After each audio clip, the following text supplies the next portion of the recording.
There is a litmus test.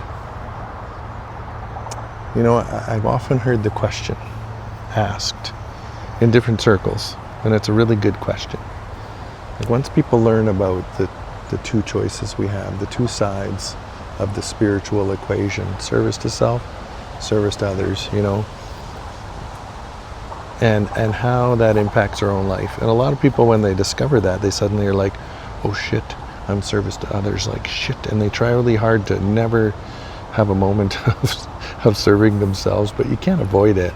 You can't avoid serving yourselves. Like, you know, in order to survive on this planet, you have to serve yourself. And I'm not talking about being selfish and like taking advantage of other people. I'm talking about whether you're vegetarian or meatitarian, it doesn't matter. You still have to, something has to die in order for you to survive. You're taking a life. You're, you know, and that's why we lean into concepts like natural law and that kind of thing. Like the indigenous people definitely had this right, you know. I mean, indigenous belief systems have this right in terms of always honoring our relationship to the world and to the systems that are going on around us, right? Sure, it's a quantum field that is responding to us, but at the same time, it has its own will and it has its own way, and we have to honor that as well, right? It shows up for us in the same way that we can show up for it, right?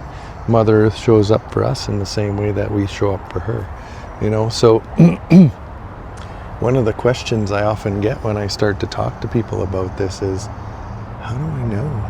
How do I know if somebody I'm dealing with is in a selfish service to self place? How do I know that?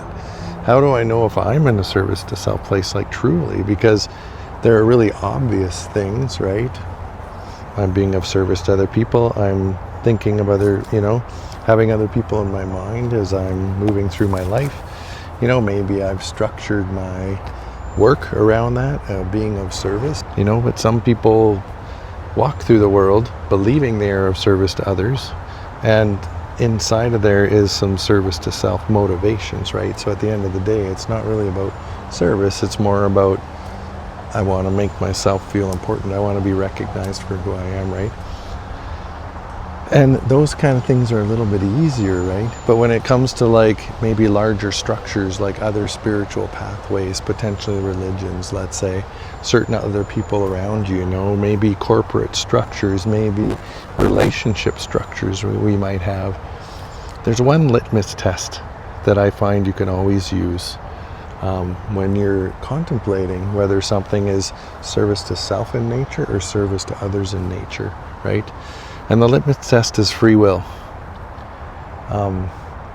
If anything can survive the litmus test of free will, then it's probably a service to others thing, right?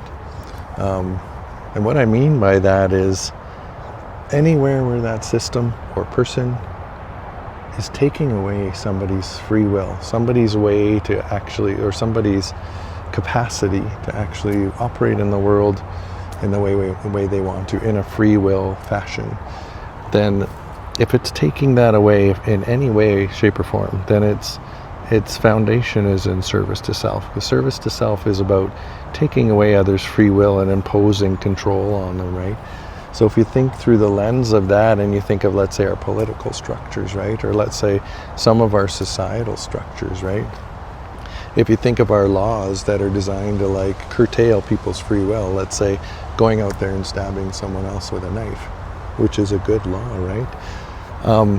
That's still taking away others' free will to do that, but it's to protect ourselves. So it's a service to self thing, right?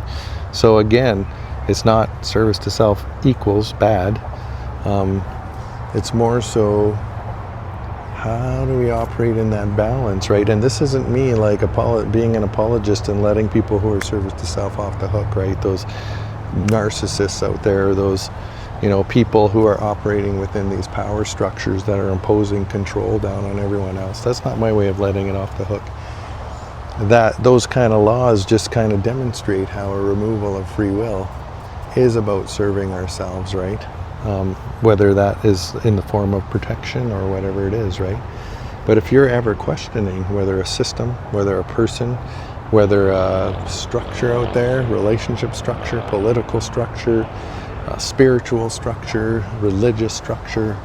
If you're contemplating that, look at how much it empowers free will and how much it actually takes away free will. There will always be some balance in there,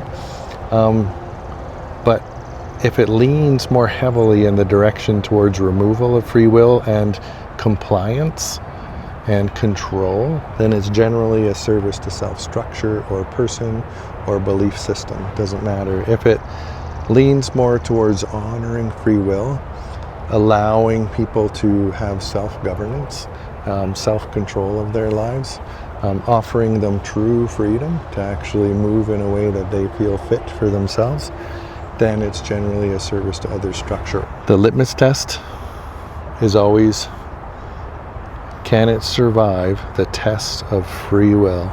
Can this system survive the test of free will? Can this structure survive the test of free will?